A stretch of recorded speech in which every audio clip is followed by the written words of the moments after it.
দুর্ঘটনা রুখতে রেলের সঙ্গে সমন্বয় বাড়ানোর পাশাপাশি রাজ্য বন দপ্তরকে সক্রিয় হাতে নির্দেশ দিলেন কেন্দ্রীয় বন মন্ত্রক। হাতির দিনের গতিবিধি মনিটরিং করতে পুলিশ ও স্থানীয়দের সঙ্গে নিয়ে ডিভিশন ফরেস্ট অফিসারদের হোয়াটসঅ্যাপ গ্রুপ খোলার নির্দেশ দেওয়া হয়েছে। রেললাইন সংযোগ রয়েছে এরকম রুটে, যেখানে হাতির দলের আনাগোনা লেগে থাকে, সেই রুটে লোকো পাইলটদের সঙ্গে সমন্বয় করতে হবে বলে নির্দেশ দিয়েছে কেন্দ্রীয় পরিষেবা ও বনমন্ত্রী ভূপেন্দ্র যাদব।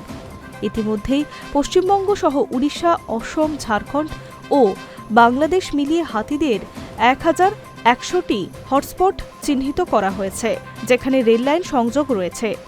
রবিবার সুন্দরবনের গোসাবায় ন্যাশনাল টাইগার কনভারজেন্স অথরিটির বৈঠক করেন বনমন্ত্রী। ওই দিন প্রজেক্ট এলিফ্যান্টের 22তম স্টিয়ারিং কমিটির বৈঠকে বলা হয়েছে, এর আগে হাতি নিয়ে একাধিকবার রাজ্যে বৈঠক করেছে কেন্দ্রীয় বনমন্ত্রক। সম্প্রতি অসমের ট্রেন দুর্ঘটনায় 8টি হাতি কাটা পড়ে যায়। সেই প্রসঙ্গে মন্ত্রী বলেন, এই ঘটনায় রেলের সঙ্গে কথা হয়েছে। হাতির পালের আনাগোনা হয় এই রকম 1100টি হটস্পট চিহ্নিত করা হয়েছে, যেখানে রেললাইন সংযোগও রয়েছে।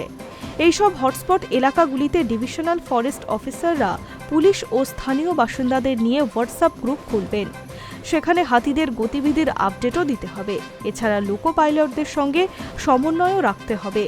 হাতিদের গতিবিধি লোকো পাইলটদের জানাতে হবে। হাতিদের সংঘাত এড়ানোর জন্য রাজ্য সরকারকে এগিয়েও আসতে হবে বলে জানান তিনি।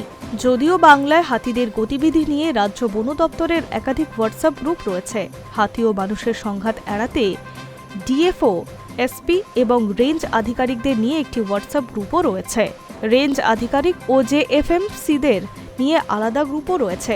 রেলের সঙ্গে ডিএফও এবং রেঞ্জ আধিকারিকদের নিয়ে খোলা হয়েছে হোয়াটসঅ্যাপ গ্রুপ।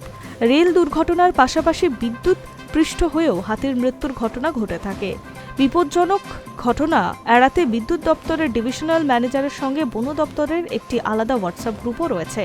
বছরে একবার করে রেল ও বিদ্যুৎ দপ্তর বৈঠক করে রাজ্যের বন দপ্তরের সঙ্গে। লোকালয়ে হাতি ঢুকে পড়া রুখতে জঙ্গলে খাবারের বন্দোবস্ত করার কথা জানান মন্ত্রী।